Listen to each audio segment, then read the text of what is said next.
Bapak dan Ibu, semua nikmat yang kita rasakan sumbernya hanya satu, yaitu dari Allah Subhanahu wa Ta'ala. Harapan kami, apa yang Ibu terima, Bapak Ibu terima, apa yang Bapak Ibu dapatkan, Ibu Bapak wajib mengatakan semuanya ini hanya dari Allah. Dari yang lain nggak mungkin. Hanya satu dari Allah Subhanahu wa Ta'ala. Tiada siapapun atau entitas apapun yang mampu menganugerahkannya kecuali hanya Allah yang Maha Memberi. Ya. Jadi apapun yang kita lakukan, apapun yang kita minta, wajib kita percaya Allah lah yang memberi. Termasuk anak-anak muda, baik itu wanita atau jejaka, dalam rangka bermimpi untuk mendapatkan jodoh yang soleh dan solehah, itu tidak hanya cukup melihat dan melihat, tetapi setelah melihat wajib mengadakan ta'aruf. Saya sering dalam ceramah-ceramah saya selalu mengingatkan anak-anak muda itu dalam rangka menggapai keluarga yang sakinah mawaddah warahmah, wajib begitu kenal jangan langsung menyatakan I love you, tetapi ajakanlah yang namanya ta'aruf, saling kenal, mengenal satu yang lain. Ya, boleh, bahkan boleh ya, seorang calon suami itu boleh menanyakan, adik kan setiap bulan kedatangan tamu. Wong wedok mesti terus tamu itu tamu namanya bulan atau haid. Laki-laki boleh mengatakan begitu. Adik tanggal berapa terbiasa tamu itu datang. Akhirnya perempuan karena dia juga orang solihah, dia bilang tanggal sekian. Kenapa kok laki-laki bilang begitu? Karena untuk mewujudkan mawaddah warahmah, hadirnya kasih dan sayang, sebuah rumah tangga itu akan menjadi tenang kalau menghadirkan anak itu keturunan. Wanita yang subur setiap bulan lancar tamunya datang menunjukkan ibarat sawah, ibarat ladang, tanah itu subur, ditanduri tebu jubul tebu, ditanduri pari jubul. Sudahlah.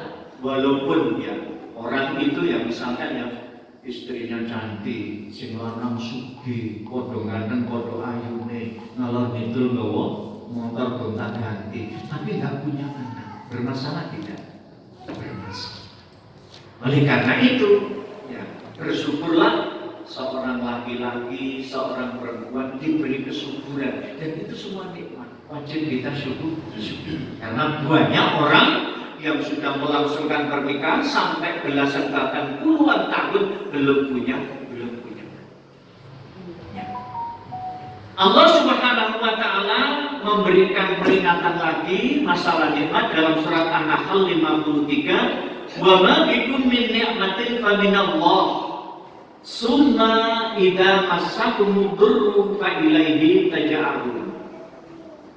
Segala nikmat yang ada padamu datangnya dari Allah. Kemudian apabila kamu ditimpa kemudaratan, kepadanya lah kamu meminta pertolongan.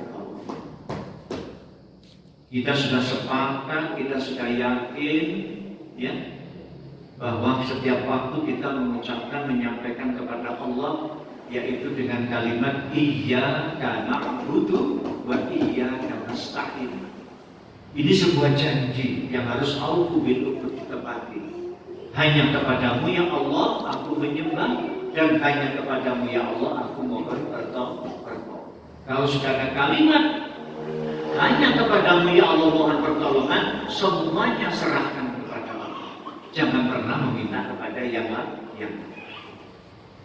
Bapak dan Ibu yang saya hormati, dari semua nikmat yang Allah karuniakan kepada kita, ada nikmat yang sangat atau yang paling agung. Ada yang paling agung, ada yang paling besar. Nikmat yang hanya Allah berikan kepada orang yang terpilih.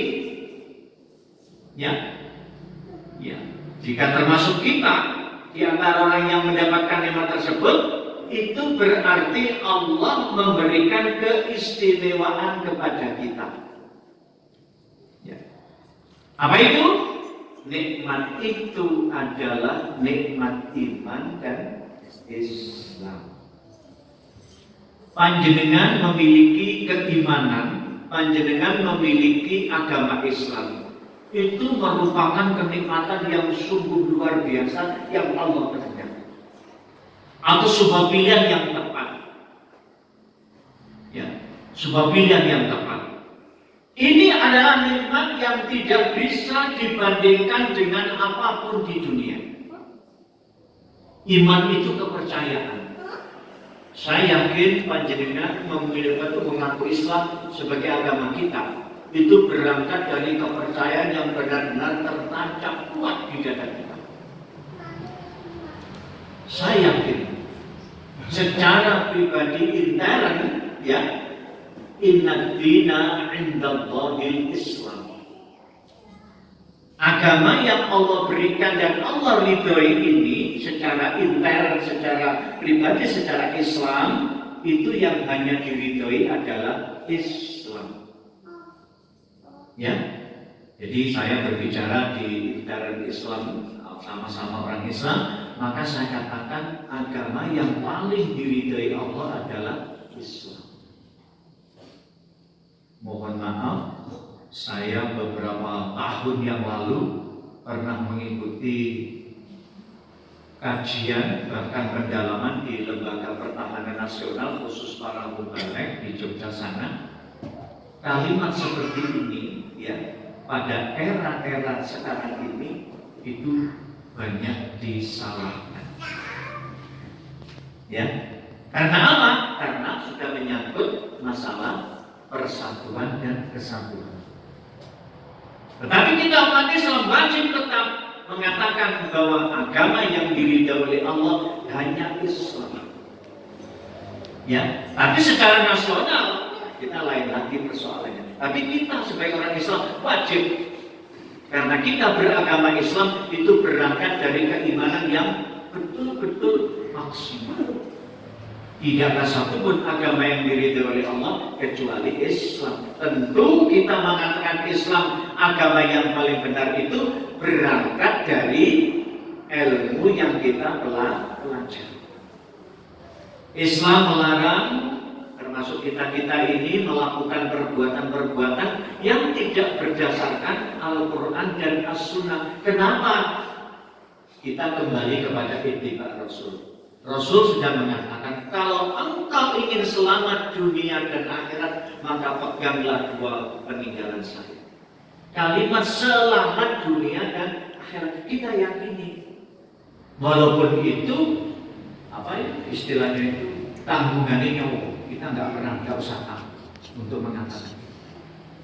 Ya, karena semua nikmat yang lain akan musnah dan sirna. Iman dan Islam nggak akan pernah sirna. Tapi nikmat yang lain, harta, jabatan, ganteng, ayu, ilmu, sirna nggak ketika kita mati? Sirna, tetapi yang nggak sirna apa? Iman dan Islam. Kita jangan pernah mengatakan apa yang kita lakukan itu nggak benar. Kita wajib, kalau sudah benar ya benar. Maka itu banyak di antara jamaah itu yang sering bertanya kepada saya, Ustaz, saat ibu saya meninggal, ya karena saya sudah mau belajar tentang Al-Quran dan As-Sunnah, maka yang banyak ngurusi fardu kifayah ibu saya itu adalah tetangga sebelah. Tetapi kami dengan keluarga komitmen mulai dari memandikan ibu saya sampai mengkafani, bahkan yang jadi imam sholat jenazah itu adalah komunitas saya.